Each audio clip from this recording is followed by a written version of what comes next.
Olá, você ligado mais uma vez ao Pod Postos começando. Fique ligado porque você já sabe que aqui a resenha é boa, o papo é bom e a informação também. A partir de agora comigo, André Vince, com ele. É nóis, André, beleza? Boa noite. Hoje a resenha é boa, hein? Hoje a resenha é de alguém que conhece tudo do esporte de Poços de Caldas, tem uma relação com o esporte de Poços de Caldas e que tem muita história para contar pra gente. Anuncie aí hoje, vai a sua vez. Eu vou anunciar hoje? Que moral que você tá me dando, hein? Tá louco. Galera, com muito prazer eu anuncio pra vocês nosso amigo Thiago Granato. Uma salva de palmas pro Thiago! Mostra ele aí pra nós. Só o que não mudou, né? Mas tudo bem. Agora apareceu. Beleza? Thiagão, muito obrigado, viu? Obrigado, Rodrigo. Obrigado, André, pelo convite. E é sempre um prazer falar de esporte e bater um papo descontraído. A gente que viveu do esporte há muito tempo, né? Desde criança. E não sei se eu sei muita coisa, mas eu sei que a gente viveu muita coisa. Sabe sim, então, tem resenha. É gostoso de conversar, principalmente com pessoas que têm interesse de saber. De antemão já parabenizo vocês pela iniciativa do podcast, né? É sempre bom a gente abrir portas para informações, para trocas de ideias. Eu acho que isso falta um pouco, principalmente em Poços de Caldas. Verdade. Cada um fica com a sua informação fechada, cada um no seu canto, e isso, quando não cruzam as informações, eu acho que prejudica tanto o esporte quanto a troca de experiências, né? É história, todo mundo tá doido para saber a história. Todo mundo quer. Podcast hoje em dia é entretenimento. É isso aí. Então, estou à disposição aí. Muito obrigado pelo convite mais uma vez. Vamos lá, vamos começar então com essa resenha boa. A gente quer saber da sua relação com os dois clubes aqui de Poços de Caldas, né? Como você entrou na história de cada um deles? Conta aí pra gente. Na verdade, eles que entraram na minha história, né, André? Na história da minha vida. A Caldense eu tenho uma relação desde criança, como acho que quase todas as crianças pequenas que nasceram em volta da Caldense, no entorno da Caldense. Então eu frequento a Caldense desde 3 anos, alguma coisa assim. Aprendi a jogar futebol lá. Sou muito grato por isso. Meu pai me levava todos os dias ali. Meu pai mora perto. Então, aquele negócio, eu ficava ali 10 horas por dia da minha infância, né? E comecei no futsal lá, como todo menino, né? Com 3 para 4 anos. Lógico que não tinha pretensão nenhuma de seguir. Nem pensava, né? Nem pensava. Mas era o que tinha ali perto de casa e a gente gostava e ficava ali. E fui no futsal até, acho que uns 12 para 13 anos.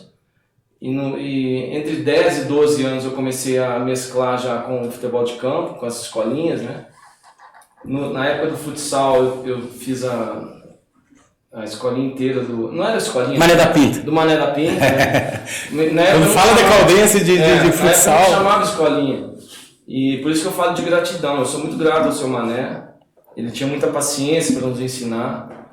Apesar de muitos meninos treinando junto, ele parava o treino toda hora, dava bronca quando precisava dar bronca, elogiava quando precisava elogiar, ensinava os fundamentos básicos do futebol. É o que falta hoje em dia, né, Thiago? Eu acho que falta muito hoje em dia. Hoje em dia é muito dar bola para jogar, né? Mais pra frente a gente vai chegando nisso aí, que é um ponto interessante. Verdade. De comentar. E fui indo e joguei na Caldense futsal até uns 10, 12 anos. Isso foi a história minha na Caldense anterior à minha passagem por categorias de base nos clubes que eu passei. Aí que a gente ia chegar, né? E mais pra frente, já passando aí já uns 10 anos depois disso, eu voltei pra Poços e voltei a jogar na Caldense no profissional. Tive 2 anos jogando, 99 e 2000, se eu não me engano. Época boa, hein, André? A Caldense estava bem nessa época. O time era muito bom. O time era bom. Tinha muitos bons jogadores. Só que eu não fui tão feliz dentro de campo quanto eu fui nos outros clubes que eu passei. Então, aí a partir dali eu tive uma ruptura do meu contato com a Caldense, como jogador e como atleta. Por um fator ou outro, eu dei uma desanimada na época. Mas aí você já tinha em mente de começar essa vida de empresário? Ou você queria continuar no ramo dentro do campo? Não, Rodrigo, não. Eu tinha em mente jogar futebol, só isso. Só que o que me levou a depois entrar para essa área de agenciamento de atletas foi que eu fiz uma base em clubes muito bons. Então, assim, eu tinha muita amizade, e tenho até hoje, graças a Deus. E foi isso que me abriu portas. Então, eu falo que eu tive muita sorte, porque eu não tive tempo de lamentar quando eu parei de jogar, entendeu? Eu não tive tempo para depressão, que muitos atletas, quando param, tem esse problema, não se encaixam em se decepciona, né? Fica decepcionado. É uma fase muito difícil. E eu esperava que eu passasse por isso, já estava um pouco preparado, porque como eu fui desanimando aos poucos na Caldense, na época do profissional, você já vai pensando lá na frente, uns 6 meses pensando na frente, o que eu vou fazer? Um plano B. E a gente nessa época não tem muita opção, muita noção, né? Eu, graças a Deus, sempre tive apoio da minha família, então sabia que, por exemplo, dificuldade eu não ia passar, então eu já podia focar em outras coisas. Já ficava mais tranquilo. Mais tranquilo, exatamente. Eu não tinha essa urgência de arrumar alguma coisa para a próxima semana, por exemplo. E o que me credenciou a entrar nesse meio de agenciamento foram as amizades, realmente. Que eu acho que tem mais para frente também, a gente vai tocar como que eu comecei isso. Mas enfim, vamos voltar no ponto da minha relação com a Caldense. Eu tive essa base, esse contato desde criança. Não saía de lá, depois teve um hiato aí de uns 10 anos, que eu praticamente nem frequentei a Caldense, nunca mais voltei, e depois fui jogar no profissional, e agora, hoje em dia, eu frequento como sócio. Eu gosto de jogar tênis, gosto de jogar outras coisas, meus filhos frequentam. Fera no beach tênis, já nós vamos falar disso, tô ligado, viu, né? O homem é fera no beach tênis, hein? Estamos arranhando aí. E com relação ao Vulcão, vamos lá pro Vulcão agora. Quando eu voltei para Poços, a gente vai fazendo uma cronologia meio... Claro, não, fica à vontade. Sim, não tem... Eu voltei para Poços mais ou menos em 2006, eu acho que foi. Porque o principal atleta que eu agenciava, que era o Luizão, já estava em fim de carreira. Sim, E a gente sempre teve uma relação muito aberta, e naquela época quase que não precisava muito mais de um agenciamento. Então, ele mesmo que decidia, né, para onde que ia. E aí eu resolvi voltar para Poços, porque eu já queria voltar. Eu estava tirando o pé já da parte de agenciamento de futebol e voltei para Poços. E surgiu o convite através do Fernando Galan, que eu até nem conhecia pessoalmente. Ele sentou comigo um dia e a nossa relação foi muito boa desde o primeiro café. Ele foi claro com o que ele queria fazer. E eu estava numa situação confortável em Poços, numa zona de conforto. Porque eu já tinha feito a minha carreira... Fez o pezinho de meia. Com agenciamento de jogadores. Seu trabalho, claro. E voltei e estava procurando uma oportunidade aqui. Comecei a trabalhar já com meu pai, a pegar uma coisinha aqui, outra ali. Mas o futebol estava na veia ainda. E o Fernando veio com uma ideia muito boa. Que a gente praticamente tirou do papel de pão ali, eu, ele, mais 2 ou 3... Mas o meu relacionamento direto era mais com ele, então por isso que eu cito mais ele. Mas tinha muita gente ia ajudando. E a gente não pode deixar de lembrar. E se eu citava, eu não vou deixar de citar alguns. E o Fernando veio com a ideia do Vulcão. Eu achei interessante na época. O nosso acordo foi que ele fizesse a gestão da parte de captação de recurso, alocação de campo, de treinamento, e eu entrasse com o know-how do que eu sabia. Ele como diretor e você mais um manager. Assim. Isso. Eu seria um diretor de futebol, só que o que eu pedi para ele na época foi autonomia. Para eu fazer o que eu achasse que era viável e legal na época. Tudo que eu aprendi, a gente colocar em prática. E ele faria captação de recurso, parte de marketing, comercial, todas essas coisas. E o Vulcão veio na época, uma paixão para mim. Assim, foi uma coisa que eu me identifiquei muito. Tudo que a gente colocava no papel saiu até melhor do que a gente esperava no começo. Subiu primeiro, né? A população, a galera abraçou, né? O Vulcão foi isso que acho que foi o pontapé inicial também, né? Então, assim, foi uma realização, porque assim, você imagina você colocar uma coisa no papel de pão ali, o negócio se concretizar, se realizar, dali 2, 3 meses. O time já estava formado, teve uma intercorrência no meio que foi um acidente de ônibus, o time estava... né? Acho que foi em Mococa, uma estradinha, um amistoso que fomos fazer, eles foram fazer, eu estava de carro, não estava no ônibus. Então, assim, aquilo poderia ter morrido, o sonho nosso ali. Nossa, tragédia, tá louco. Deu uma recuperada, revivemos, e aquilo, 2, 3 meses depois, nós fizemos um jogo contra o Santa Ritense, se não me engano, o primeiro jogo, que o estádio já tinha lá 2.500, quase 3.000 pessoas, se eu não me engano. Virado 2-1, 2 gols do Renatinho. 2 gols do Renatinho. E esse público era o que a Caldense, nos melhores dias, colocava lá dentro, né? Dias, isso. Então, assim, aquilo foi trazendo mais energia pra gente, mais vontade de continuar. E assim foi a minha história com o Vulcão. Aí eu fiquei, acho que 3 anos. Isso foi 2007. Deu aquela vontadezinha de falar, vou terminar a minha carreira aqui. Cara, você acredita que não, Rodrigo? Porque assim, eu até me arrependo um pouco. Porque na época, a gente fica assim, eu tinha, quer ver, isso foi em 2007, acho que o Vulcão começou em 2007, 2007, é. Eu tinha 29 anos ainda. Então, dava pra dar um chutinho ainda. Hoje em dia eu tô dando chutinho, se emagrecer uns 10 quilos, acho que dá pra jogar ainda. Tá louco. Mas na época eu não pensava nisso, porque eu queria mais ajudar mesmo e também acho que, assim, a gente poderia misturar um pouco as coisas e não era o foco, né? Passado o tempo, eu dei uma arrependida, assim. E fazer igual o Romário, né? Que o Romário é presidente, jogador. Que dava. Mas aí eu trouxe, na época, alguns amigos meus que ainda estavam jogando. Fui completando o time com alguns da cidade, que a gente fez 1 ou 2 testes aí. No rachão você ia. No rachão eu deitava no céu. Tomara que eles não estejam assistindo. Vou assistir. No rachão eu deitava. E aí fiquei em 2007, 2008, acho que 2009 e no começo de 2010. Pegou os clássicos, né? Os clássicos, fervia, o estádio lotado, a cidade parava na semana do clássico. Foi muito legal, foi uma história muito bonita.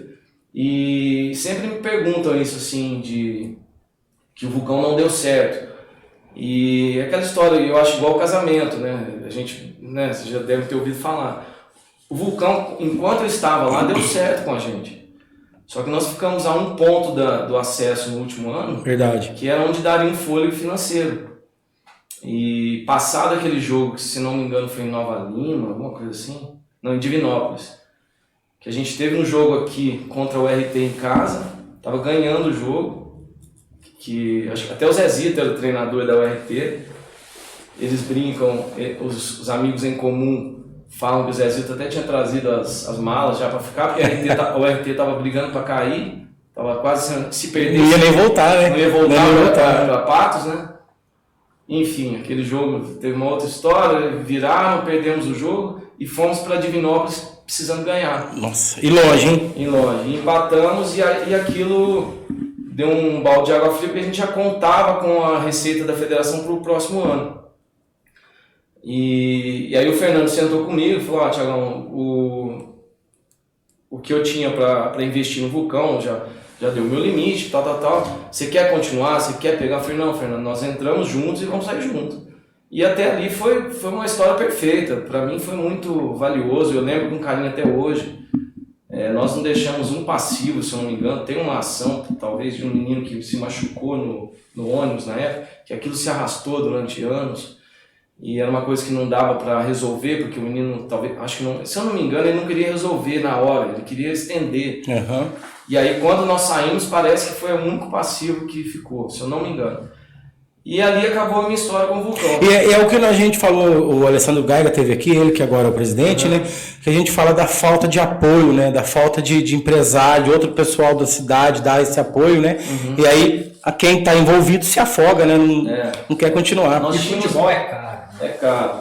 Mas nós tínhamos, na época, um plano que no começo era não era um sócio torcedor, era um torcedor, não lembro como chamava. Uma espécie de sócio torcedor. Isso, uma espécie de sócio torcedor cotista. Era alguma coisa assim.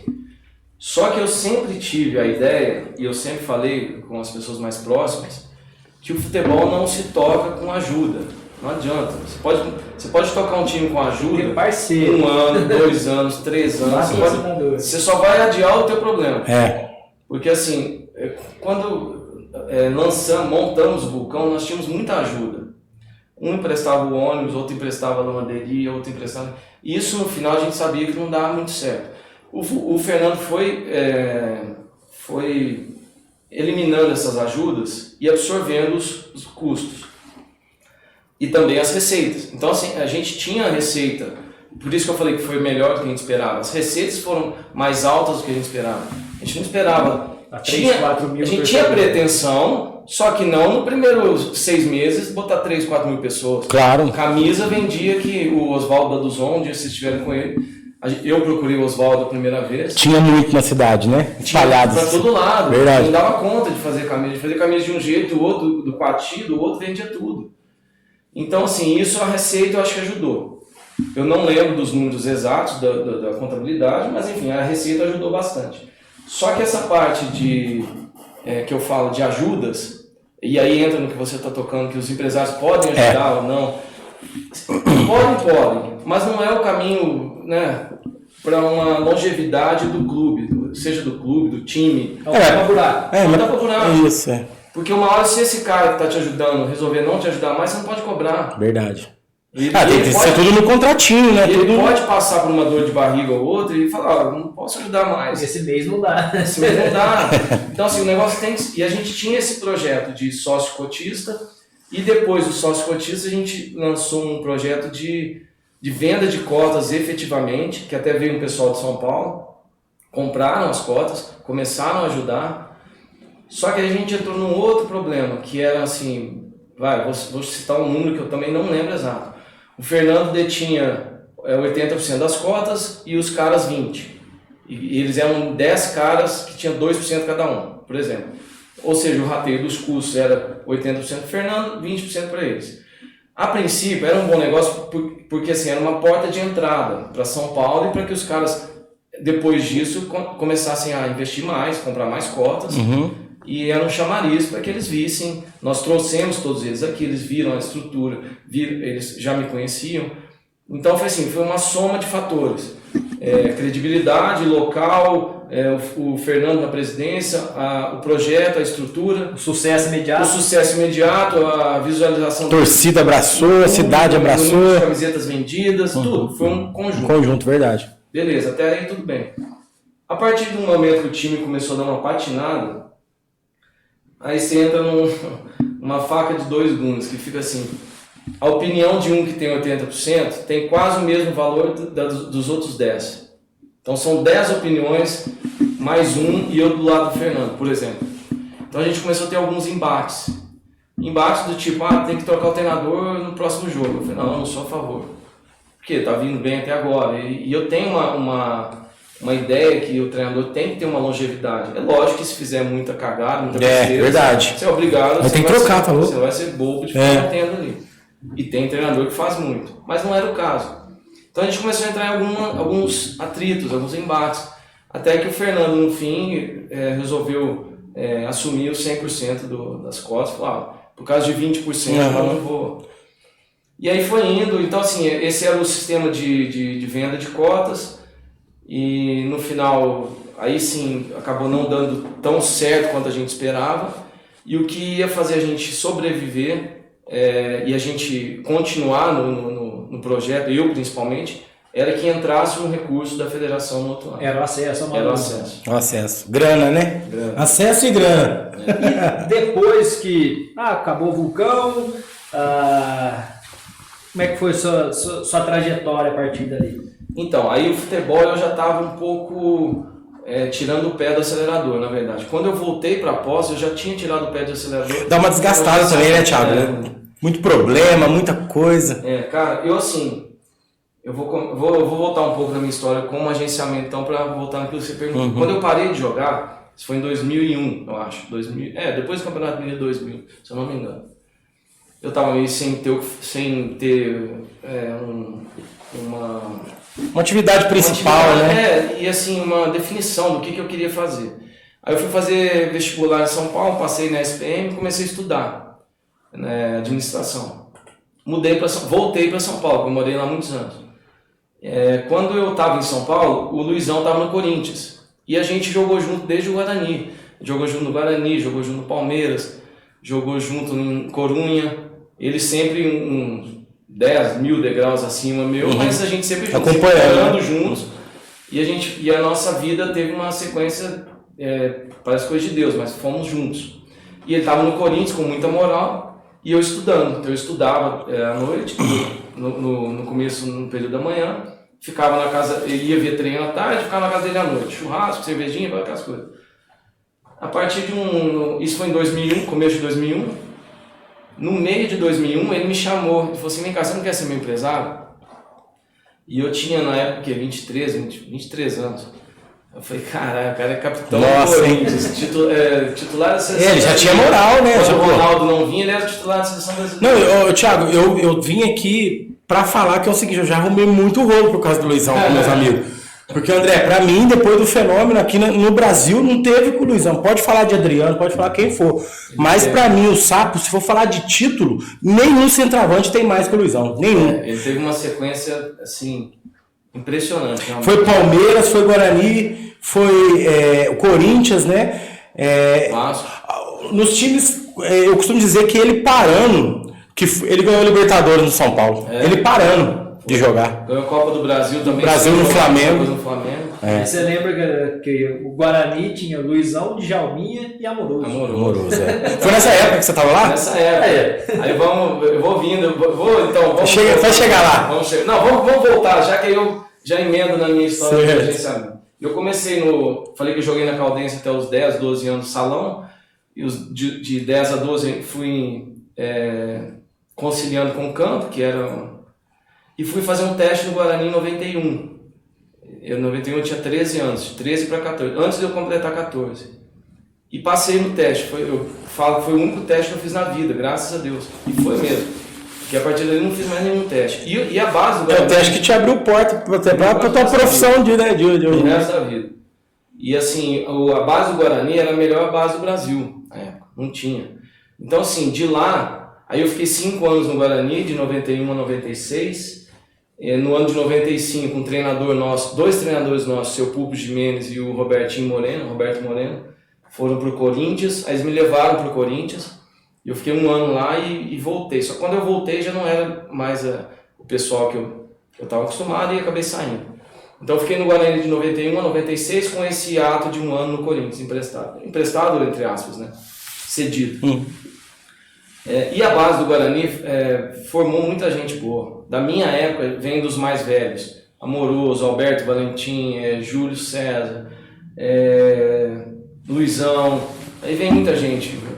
Putz, eu não vou lembrar tudo. Tem bastante. Edervan, goleiro, Pitarelli. Aí vem depois, na minha época, o Deco, que jogou lá comigo durante 2, 3 anos. E muita gente não sabe que ele era do Guarani. Ele foi do Guarani para a base do Corinthians? Como é que foi? Não, ele foi do Guarani, ele parou de jogar campo na época do Guarani, quando ele saiu do Guarani, acho que foi em 95, 94, alguma coisa assim. E ele foi jogar salão no time da cidade dele, em Indaiatuba, em Tejusa, né? Ele jogava muito bem salão. E eles pagavam para eles jogar salão. No Guarani a gente chamava de Maradoninha.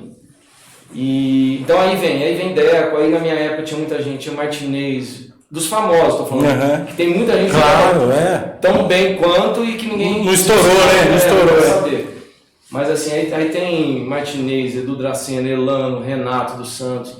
Putz, quem mais? Um monte. Se forem lembrar. Então assim, a base do Guarani era muito boa. E todos esses, depois cada um foi para um lado. Então assim, eu tive essa felicidade e a gente estava inserido no meio desses caras. Então eu sempre tive no meio de muito bons jogadores. E bons contatos, né?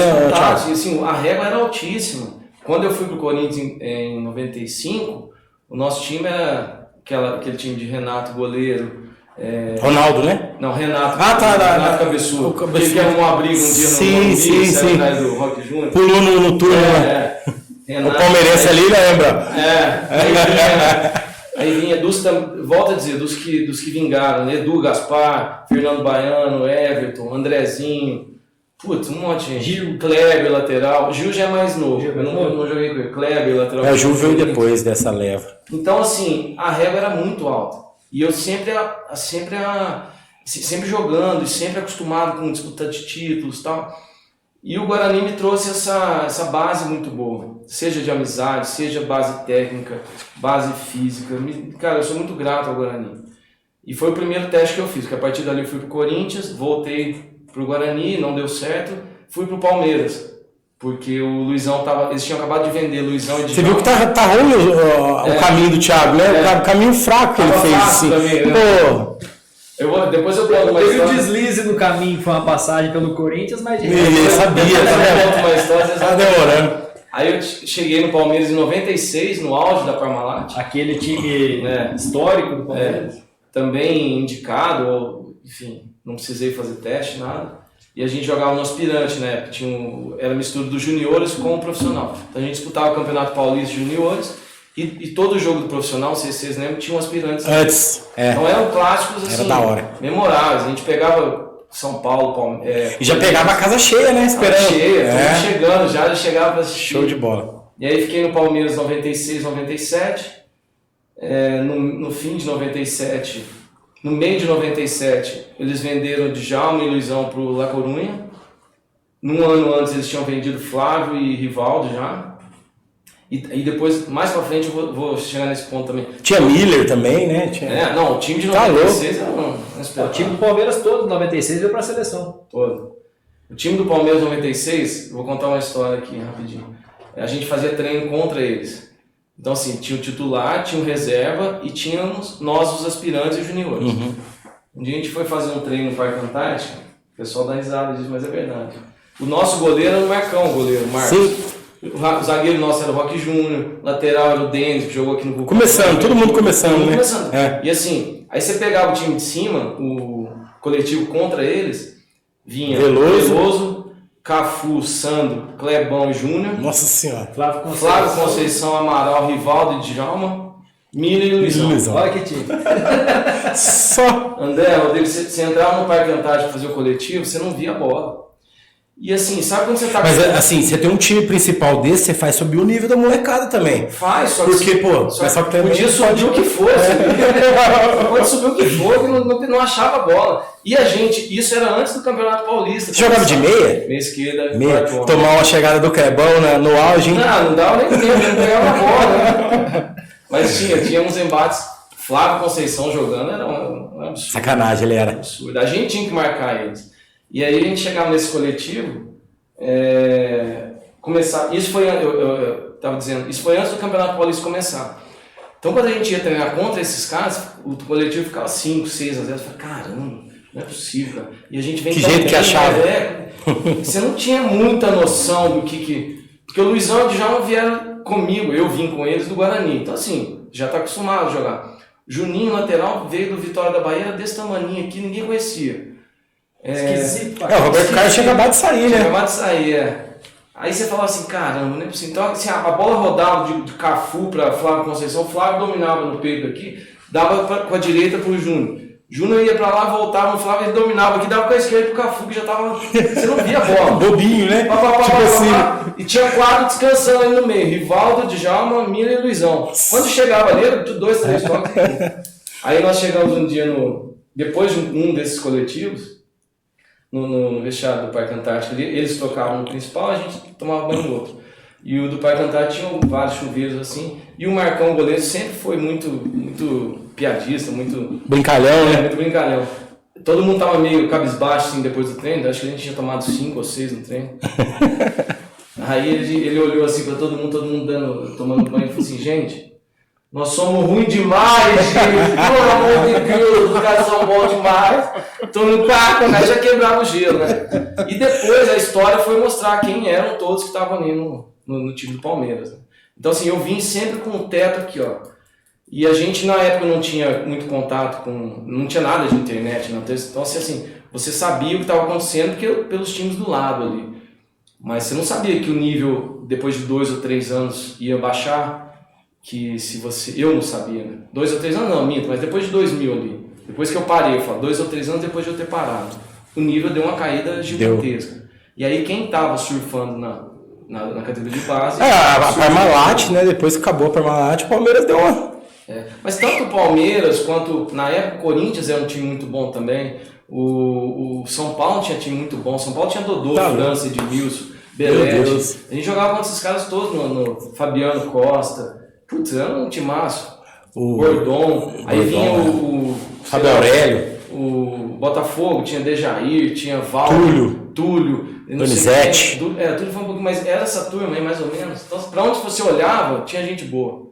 Verdade mesmo. Depois de 2000, 2002, 2004, no Brasil, que eu falo 2002, a seleção foi muito bem, ainda tinha esse resquício aqui no futebol nacional. Só que no Campeonato Brasileiro Paulista caiu demais. Já tinha. Todo mundo já tinha ido embora. Não teve reposição.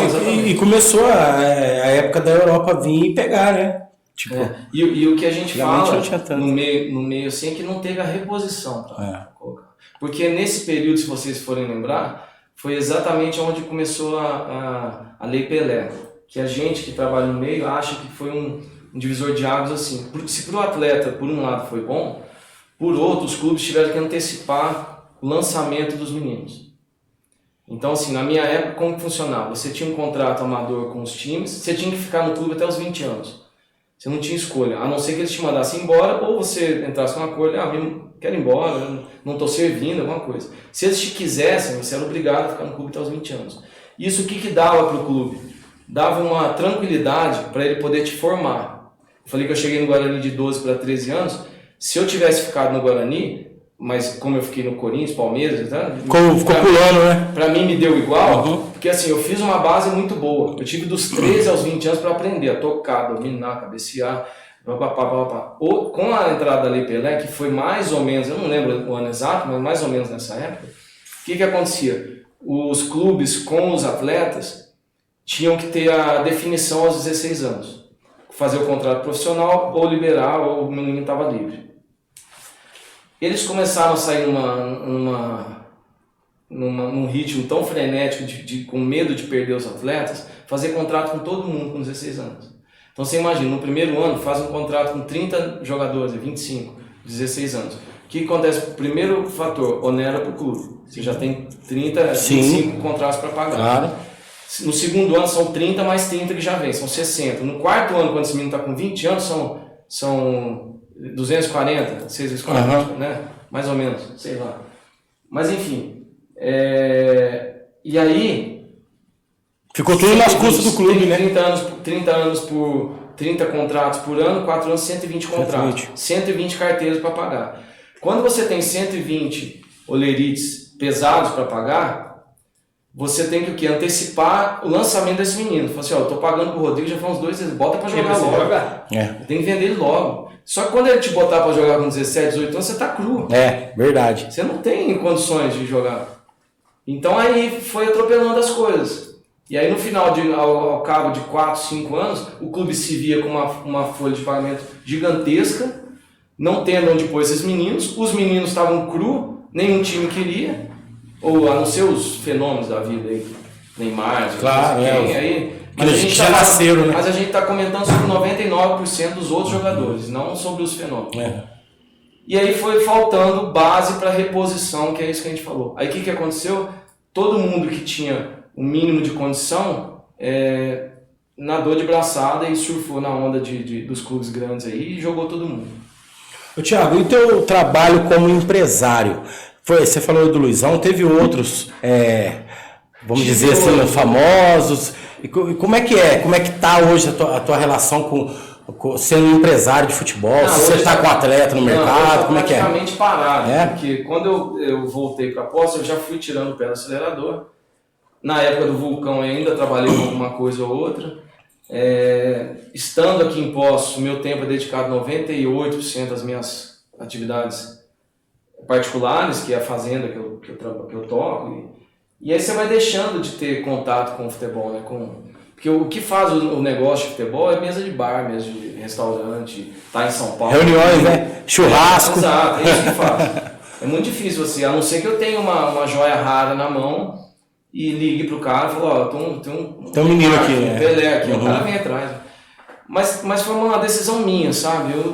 Eu comecei a tirar o pé, comecei a ser mais feliz na minha área aqui, não senti falta. O que acontece hoje em dia, como a gente citou no começo, eu tenho muitos amigos ainda. Todos que jogaram comigo, alguns viraram treinadores, outros viraram diretores, outros viraram presidente de clube, outros empresários. Então a gente eventualmente está em jogos beneficentes, jogos festivos, WhatsApp. Eu acompanho a tua rede social, você é muito, o Luizão, a gente tava falando, você é muito ligado a ele ainda, né? O Luizão é meu irmão até hoje. Luizão. Isso é uma coisa que eu me orgulho até, porque assim, é muito difícil uma relação de empresário durar tanto tempo. No meio do caminho tem uma discussão. Fica de mal, né? Se você for ver, é muito difícil. Eu acho que são poucos os casos. Isso mas ele, além de ter sido, além de ter me aberto as portas, de ser meu amigo desde sempre, foi um irmão que eu tive na vida, é um irmão que eu tenho na vida. Fala pra ele que se ele vier passear em Poços de Caldas e vier no Pó de Poços, eu vou comprar uma caixa de cerveja e pôr aqui debaixo. Aqui, ó. Capaz ele vir, então. Não gosta, né? Então, assim, eu sou muito grato a ele por esse momento que eu vivia, que eu contei agora há pouco, ele ter escancarado as portas do meio do futebol para mim, porque eu passei a ser respeitado como agente praticamente do dia para noite. Ele foi a tua chave de entrada nesse mundo? Ele me chamou, igual eu disse para você, você não quer ser meu empresário? Eu falei, mas como que vai funcionar? Ele falou assim, você fala espanhol, inglês e português, que é o que eu preciso, você é da minha confiança. A gente vai fazer juntos, pegar as propostas, as ideias. E conhecer teu caráter, né? Que é o principal, exato. Né? E dito e feito, foi o que a gente tem até hoje. Então, assim, o meu foco principal durante toda a minha carreira de agenciamento foi o Luizão. Porque para mim meio que bastava, eu nunca fui um workaholic de futebol, porque você começa a se envolver com muita coisa que eu tinha... Sai fora do futebol, eu né? tinha realmente medo. Eu imagino que rola. Eu falei com vocês aquela hora de quem vendeu todo mundo da Parmalat, do Palmeiras. Flávio, Rivaldo, Luizão, Djalma, foi o Todé, que é o Francisco Monteiro. E eu comecei na época a trabalhar com o Todé. Ele me chamou também, foi um conjunto ali. O Todé tinha vendido o Luizão já para o Corunha, e o Luizão estava no Corinthians. E o Luizão me queria como uma ponte ali de confiança. E eu comecei a trabalhar com o Todé. O Todé vendeu muita gente. O Todé vendeu o Denilson pro Beto, vendeu o Leonardo. Durante muitos anos foi a maior venda do futebol. Muitos anos, fez muito negócio. E assim, eu aprendi muito com ele também. Apesar de não ter a mesma linha dele, eu sou muito grato também a ele, sabe? Porque assim, eu brinco com ele, assim, eu aprendi o que fazer e o que não fazer, Todé. Ô, Thiago, e depois da tua época, assim, né, de empresário, começou a vir os empresários famosos, né? Que é o André Cury, vem aquela rapaziada toda, né? Então, eu tava um pouco antes desse pessoal e depois, como se diz, eu não surfei essa onda, porque foi uma escolha minha. Talvez se eu tivesse continuado lá, aquela coisa a gente é mais ou menos contemporâneo, André Cury, Wagner Ribeiro, também tava, não lembro se estava começando com o Kaká, mas eu lembro que falei com ele uma vez. A gente estava tentando encaixar o Kaká no Breccia na época. Ou seja, eu estava já lá na Europa para negociar o Luizão e através do Todé ele fazia esses contatos com esse pessoal mais...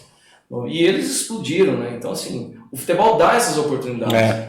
Eu não posso negar. Eu perdi muito negócio, perdi muita chance. Mas foi uma escolha minha. Não perdeu nada. Plano da vida, irmão. Então, assim, nessa época eu vim trabalhando com o Luizão. Nós tivemos um período muito difícil nesse começo já de parceria, que foi uma ação que nós tivemos que fazer contra o Corinthians. Mais uma eu não aguento. Não, mas foi a primeira. Meu Deus do céu. Foi a primeira, isso foi a paulada maior. E ele fala que o time dele do coração é o Corinthians, né? Ele tem muito carinho pelo Corinthians. Eu não sei qual é o do coração. Eu ouvi num podcast ele falando que é o Corinthians. Era o Flamengo antigamente, aí depois ele passou por muitos clubes, tem muito carinho no Palmeiras, muito no São Paulo. Igual eu falei, ele foi campeão em tudo, né? Um jogador que se dá bem num clube... Tem lembranças boas, é o que eu falo. Acaba tendo... Talvez eu não tenha... tantas lembranças boas, eu não sou torcedor de nenhum, talvez porque em uma hora ou outra eu tenha tido uma ruptura não tão legal ali, e ele teve história linda. Ele no São Paulo, por exemplo, que ele não jogou muito, ele acabou a Libertadores jogando todos os jogos, fez o gol do título, saiu ovacionado, e a gente já tinha feito um negócio com o Nagoya Grampus, então ele teria que ir na outra semana, ele ficou a semana assim... sabe, lástimo, assim. Ô Thiago, e ele tinha uma estrela assim, né? Tocamos no assunto de Luizão de novo, né? Ele tinha uma estrela que ele tava só em momento decisivo. Foi assim com a seleção brasileira na eliminatórias. Foi assim com o Brasil no jogo Me ajuda, que ele sofreu por Turquia, que ele sofreu o pênalti fora. Não, ele é um cara predestinado. Se você for lembrar todos os campeonatos, as finais e os jogos importantes, era só gol de Luiz João. Ele fez gol na Copa do Brasil, não sei o Palmeiras, o 100º gol do Palmeiras no Campeonato Paulista foi ele. O Rivaldo fez uma baita jogada, Djalma Rivaldo, uma baita jogada. Predestinado. Acho que foi o Edinho que espalmou ele pro gol. No Vasco, gol na final da Libertadores. Não, então por isso que eu falo, pra mim depois... Corinthians no Brasileiro de 99, 2 gols na final do Atlético aqui, 2 gols lá. Depois do Ronaldo, pra mim, não teve outro igual ele aqui. Ele era predestinado, principalmente nos jogos. No físico, hoje em dia, tá quase igual o Ronaldo também, né? Não tá, você acredita, André? Emagreceu? Eu sigo ele. Eu sigo ele, tá não. Tá não. Não. É igual a gente mesmo. Não, que o Ronaldo tá mais, o Ronaldo tá bem. O Ronaldo largou, né, velho? Depois de tudo isso aí, voltou aqui pra Poços. Então, aí hoje em dia. Hoje eu tô estabelecido aqui, né? Que eu falei, não tô mexendo muito com futebol. Fazendeiro, homem fazendeiro agora. Fazendeiro, não sei se é bom ou ruim, mas eu tô muito satisfeito, tô muito feliz. Eu toco uma fazenda, a gente trabalha com gado de corte, eucalipto, grãos, milho, tubérculos, batata em parcerias, muita coisa que roda lá. E assim, eu me achei ali, sabe, porque toda essa turbulência que o futebol trouxe, que eu falei agora há pouco... Desgasta, né? Chega uma hora, você fica um pouco com medo de se envolver com certas pessoas, de receber... Você imagina assim, ó, vamos supor, a gente estava falando de alguns jogadores que eu cuidei, eu fiz eventualmente alguns negócios que eu não era empresário dos jogadores e que envolvia o meu nome, porque eu conhecia um ou outro jogador. Exato. A gente fez alguma coisa do Maurinho para o São Paulo, o lateral que era do Cruzeiro, alguns negócios no México, várias coisas. Chega um certo momento, você tem ali, por exemplo, você tem uma comissão de 100 mil para receber, 1 milhão, 10 milhões, seja o que for. Você chega no clube e fala assim, tá bom, vou te dar uma nota de 100 mil da minha empresa. Não precisa nota não. Vai cair um dinheiro na tua conta, que é parte da comissão, aí chega um dinheiro na tua conta de uma pessoa que você não conhece. Tipo assim, o Zé... Não tem nada, você não sabe nem da procedência disso. Você não sabe. Aí você fala, cara, não, e agora? Gasta ou não gasta? Gasta ou não gasta? Onde veio esse dinheiro? Eu sei de onde veio. Eu sei qual foi o negócio que eu fiz. No teu trabalho você sabe, né? O que eu estou recebendo? Só não conhece quem te pagou. Exato. E quando você começa a entrar para esse meio dessas coisas, eu tinha muito medo, sabe, assim, pelo nome da minha família aqui. Eu tinha muito medo, assim, de entrar numa roubada e me arrepender depois. Foi onde eu resolvi tirar o pé. E aí voltei, isso foi em 2007, na época do vulcão. Passado o vulcão, eu realmente meio que abandonei. Faço agora, hoje em dia, algumas indicações, quando me pedem, quando a gente tem a oportunidade de estar junto e eu sei que o cara precisa de um lateral esquerdo. Eu já vi jogar em algum lugar, por mais que não seja meu, eu falo, vamos lá e dá uma olhada comigo. Até para dar uma ajuda também, tem muito menino precisando de um cara igual você, assim, com contato, né? O que eu não costumo fazer, nunca fiz, eu nunca trabalhei muito com um jogador de base. Por quê? Eu não sei se é uma defesa minha ou não. Quando você envolve meninos, só do menino saber que eu vou ligar, ou pro pai, eu não, qualquer agenciador, ou pro pai, ou pra mãe, ou pra ver o menino jogar, aquilo mexe com o menino. Ele já cria a história toda na cabeça. Muito grande. E lá na frente, por mais que a gente não faça sacanagem, lá na frente o menino fala assim, sei lá, sabe quando você não dá conta de cuidar de 10 moleques? 15, e às vezes não vira, ele acha que a culpa foi tua, né? Exato. E você não tem como explicar muito para um menino desse. Então, assim, eu foco mais em jogadores já prontos, profissionais, porque aí você pode lidar de homem para homem, explicar. Papé reto. Todos eles eu já expliquei, eu acho que o Maxwell esteve aqui. O Maxwell também ajudei uma época. Ele falou de você aqui. Então, assim, eu fui fazendo coisas pontuais. E depois, hoje em dia, muito pouco com futebol. Mais é contato de resenha mesmo, de estar com o pessoal. E quando eu vejo alguma coisa muito interessante, aí eu indico, sim. Esporte hoje, então, é só o beach tênis? Que eu faço, eu jogo beach tênis, eu jogo tênis e jogo no Master da Caldense, alguns jogos festivos aí, e jogo uma peladinha de futebol de vez em quando. E eu vi na rede social que o homem é cozinheiro também. O homem gosta de mexer numa cozinha. Gosto. É um hobby que eu tenho, adoro. Gosto de receber os amigos. Lá na fazenda em fogão de lenha ou no fogão industrial? Eu tenho um fogão de lenha em casa. Tem coisa melhor, né, Thiago? Comer, beber e ser feliz. Então, assim, e faço sempre os almoços assim na casa do meu pai, que ele gosta também.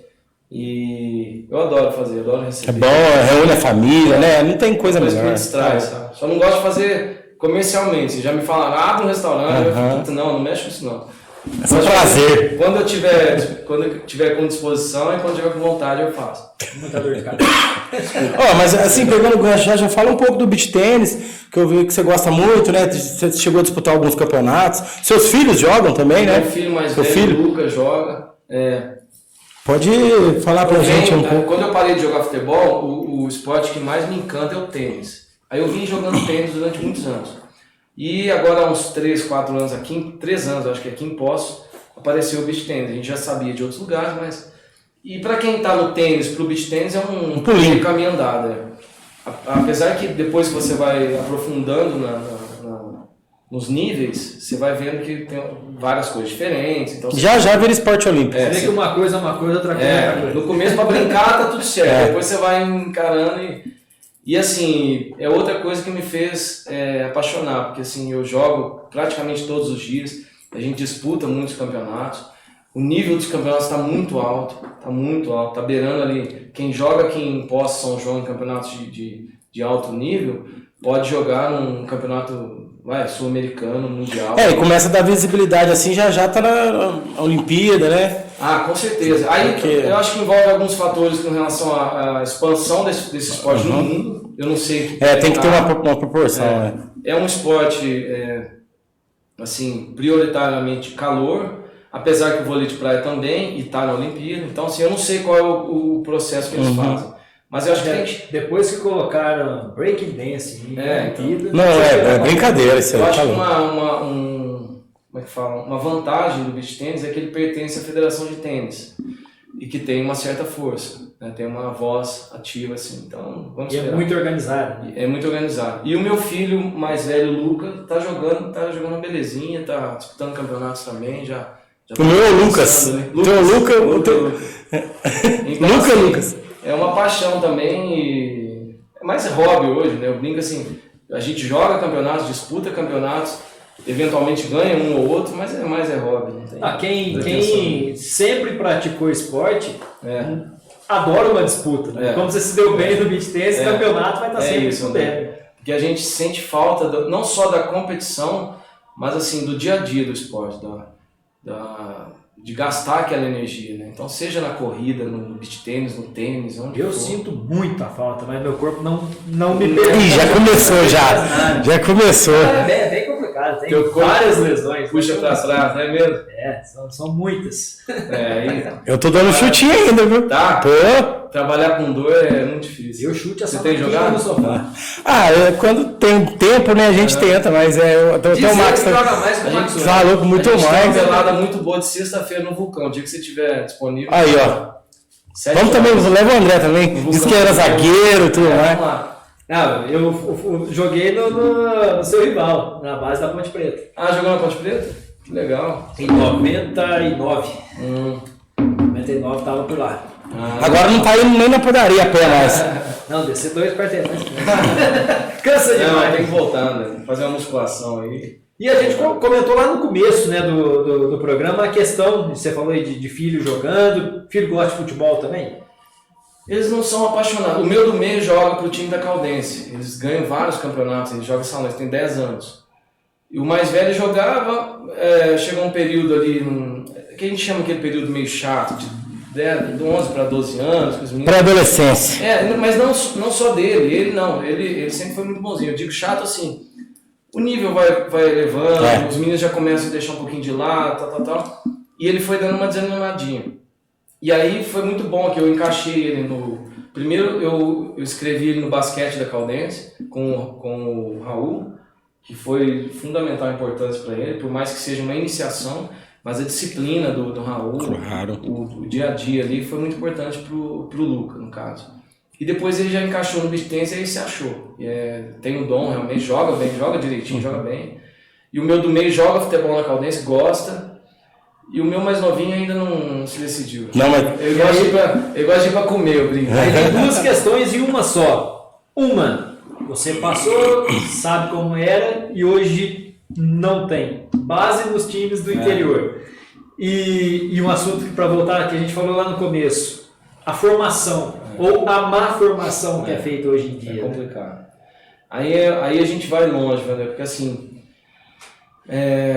eu não falo só do nível de Poços, no perímetro de Poços, se você for buscar aí também para os outros times, tanto o Guarani agora deu uma melhoradinha, que a gente tem conhecidos lá, mas assim, ficou durante um período muito grande sem uma base boa. Na minha época o Guarani jogava quem pagava. Na sua época? Na minha época jogava então, já foi depois da gente ali. Que já foi mudando. Foi na saída do Beto Zini, mudou a diretoria e tal. Na nossa época não, nossa época era qualidade técnica. Tanto é que reflete na formação. Então assim, eu não sei em que ponto ali que o futebol deu uma bifurcada ali. Deve ser uma somatória de fatores também, né? Essa questão que você falou de ter que vender os meninos cru, essa questão também que hoje em dia todo profissional tem que ter lá a carteirinha de não sei o que para trabalhar, e curso em CBF, você tá perdendo muito cara bom. Você pega o Zezito, por exemplo, né? Que é um cara que eu acho que para comandar um sub-20 aqui na cidade hoje em dia seria assim, a base, né? O néctar da base tem que vir dessas cabeças, e não tá tendo, não tem. Assim, vamos mais atrás, o futebol veio perdendo espaço. Primeiramente no espaço físico. Antes tinha campinho de terra, tinha um campinho não sei onde. O campinho de terra virou um supermercado. Isso, começa daí, é verdade. As crianças não podem sair mais. Antes eu brinquei que a gente ficava 10 horas por dia na Caldense. Hoje o meu menino para ir treinar vai às 8 e volta às 9. Aí depois tem que ir outro dia, vai às 9h30, 10h30. Então, quer dizer, é um período muito curto, muito pouco tempo. As escolinhas jogava bola na escolinha, depois ia pro campinho e depois juntava. E hoje jogava na rua. De um tempo já ficou difícil para todos. Os pais não podem deixar os meninos mais irem sozinhos para os lugares. Isso foi limitando. Tem nem como deixar, tá? E a gente fala que assim, a gente brinca não, é a realidade.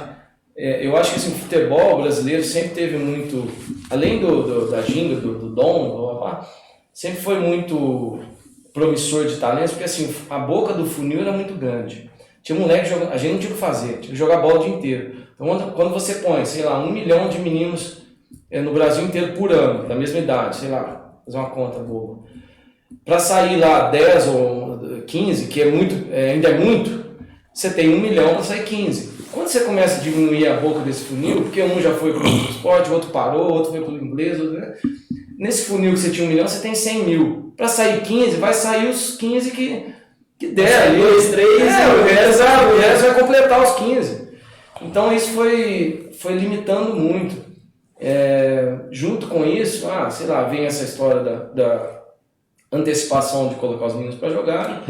E eu acho que assim, depois que pulverizou o acesso à informação de todas as áreas, seja de outros esportes, seja de internet, seja de videogame, o moleque já começou Antes a gente não tinha escolha, né? Quando você começa a dar a escolha, você começa a perder mão de obra, perder material humano. Agora, como que vai resolver isso, eu não sei. E sem contar as escolinhas, que a gente até comentou também, que não ensinam os fundamentos, não dá aquela lapidada. Aquele negócio, não dá tempo. O menino, não sei se vocês têm filho, se você deixar o teu menino lá às 9 para pegar às 10, tem ele mais 20. Como que ele vai aprender a dominar? Um ou outro ali que já tem uma propensão maior, vai saber. Os outros 18 estão ali para matar o tempo, para encher linguiça, falar bem na verdade. Então, assim, eu acho que aí vamos tocar um pouco no assunto da cidade, que acho que é o foco aqui. Sim. Eu acho que enquanto não vier de cima para baixo o projeto, a intenção, a execução, né, o gostar mesmo de fazer, não vai dar certo. A gente teve a Tatiele aqui. Sub-13, sub-17. Se você não tem uma coisa de cima para baixo ali, realmente empenhada, você vai enxugar gelo e não vai sair por aí. A gente teve a Tatiele aqui como convidada, ela é corredora, você deve conhecer. Ela falou muito dessa falta de apoio, sabe? que ela tem até projetos pessoais dela que ela queria implementar para a galera carente e tudo mais e não consegue por causa dessa falta de apoio. Volta naquilo que a gente comentou do Japão. Esses projetos eu acho que são válidos. Eu não conheço o projeto dela, eu conheço ela como atleta só, mas tudo que você vai assim buscando uma ajudinha aqui, outra ali, tem que ser uma coisa, seja de prefeitura, de cima para baixo, seja de clube, Caldense, de cima para baixo. Fala assim, é aqui, o escopo é esse, vai custar tanto, tem dinheiro, quanto que é, tal. Coloca no papel e aí a partir dali você procura parceiros, investidores. Custa Exato. 100 mil ou custa 1 milhão. Vou fazer ou não vou fazer. Vou fazer preciso de 1 milhão, 500 mil para mim não adianta. Agora começar todo ano, vamos treinar um sub-13, sub-15. Com, duas vezes na semana. 2 vezes na semana, com recurso que... E cai naquela que você falou da permuta, né? Não adianta eu ganhar um almoço hoje, se amanhã eu não sei se você vai dar um almoço de novo. Tem um cronograma de qual campeonato vai disputar, durante quantos anos você quer tirar um menino, quantos anos você tem de paciência para tirar um menino. Tem 5 anos de projeto, durante esses 5 anos a gente tem que revelar 5 jogadores, beleza? Esse é o foco. Para isso a gente vai fazer isso. Então, assim, é complicado. Já me aventaram a possibilidade de ajudar, de participar, de alguma coisa ou outra, assim. Você não tem vontade de participar de coisa assim? Então, na Caldense, por exemplo, que você é engajado lá dentro com o pessoal? Dessa forma, desse modelo, não. Se for um modelo profissional, sim. Aí teria que sentar. E também não sei se eu seria o profissional. Talvez eu traria um profissional, ou eu participaria. Porque aquele negócio, quando a gente fica um pouco tempo afastado, eu não tenho hoje condições de montar um time, eu nem sei quem jogou o módulo 2, quem jogou o módulo 1, né? Eu não conheço os jogadores. E não sou leviano de falar assim, dá aqui na minha mão. Na época eu tinha tudo pronto. Eu tinha uma cartela de jogadores, já cheguei a oferecer aqui na Caldense na época. Mas aí não era um nível dos meus jogadores. Mas e se te chamassem para ser um diretor de futebol da Caldense? O ano que vem, por exemplo, é o centenário da Caldense, né? Nesse modo, não, né? Porque eu não quero prejudicar a Caldense, assim.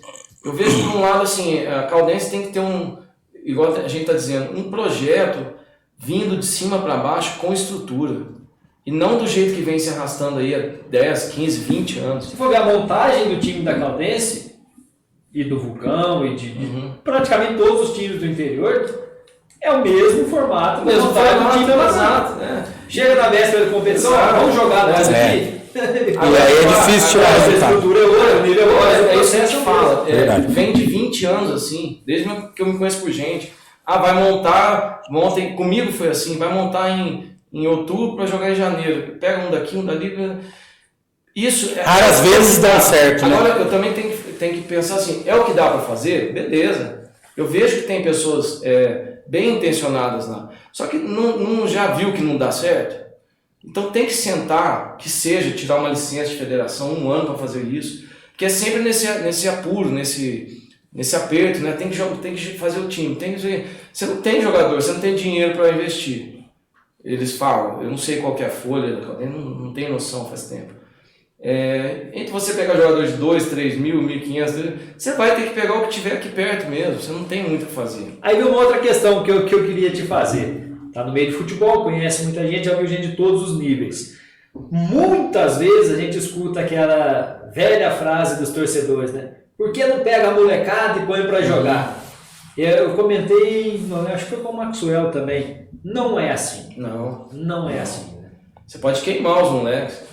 Você vai pegar, igual aqui, pegar da cidade. Eu acho assim, tem que pegar a molecada e botar para jogar se o moleque tiver condições, independente da idade.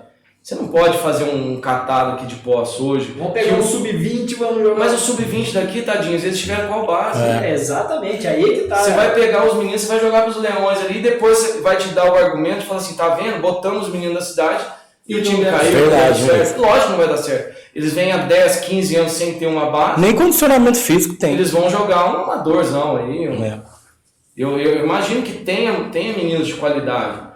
Mas não para esse perfil de se quiser. Mas não para pegar hoje e colocar para jogar hoje. Acho que não. Volto a dizer, eu não tenho acompanhado muito. Mas eu vejo assim, o futebol amador é uma coisa e o profissional é outra. O profissional você está ali numa... outra rotação, né? Uma vitrine, uma berlinda, que se você errar 2, 3 domínios... Primeiro que não é para você errar. Se você errar, você já começa a se colocar em xeque ali, a torcida já começa a vaiar, xingar. O nível profissional já não exige muito erro, né? Então não pode ter muito erro. Quando você coloca um time amador, é complicado o negócio. Ou então você volta logo para o amador e fala, ó, vamos jogar só com molecada de posse, explica lá para os sócios, sei lá para quem, e toca o pau. O que eu acho assim, já viram que desse modelo não dá certo. Convencendo feio. Aí você pode falar, mas em 2005 foi vice-campeão. Isso é uma cara. Raras, quando você consegue. O trabalho deu liga naquele. Deu liga, não sei como. Quem estava lá dentro pode dizer como, mas assim, o que a gente tem que saber é o seguinte, que não foi o processo que deu certo. Porque senão teria repetido o processo no outro ano. Claro, E na média teriam feito campeonatos bons. E a gente pega a média e vê que não foi assim. Verdade. Rodrigão, verdade. Papo quando é bom passa rápido. Tá louco, já tá terminando. Já 1 hora de programa. Mas também o homem é uma enciclopédia. Como diriam os Teletubbies, é hora de dar tchau. Tiago, quero agradecer muito sua presença aqui. Trouxe muito conhecimento desse lado do futebol. Vai ter que voltar. Né? A gente espera te receber uma outra oportunidade aqui também para contar mais histórias pra gente. Mais uma vez, André, obrigado, Rodrigo, pelo convite. Realmente, o futebol é apaixonante. Esse papo que a gente tem aqui, parece que a gente está em casa e a gente ficaria aqui falando durante horas e horas. E eu estou sempre à disposição, o dia que precisar, eu estou à disposição, é só marcar e a gente volta. Também queria te agradecer, desculpa a encheção de saco. Imagina. Mas graças a Deus deu certo. Muito obrigado. Espero que você esteja com a gente aí de novo. Vou lá, vou dar show lá, hein? Vou lá ser a bola. Obrigado. Valeu. Obrigado também por você. Thiago. Obrigado mais uma vez no nosso podcast. Nóis. Semana que vem tem mais. Rodrigo, isso aí, um abraço, galera. Curte, compartilha. E a resenha hoje foi show, hein? É isso aí. Um abraço, valeu. Até a próxima.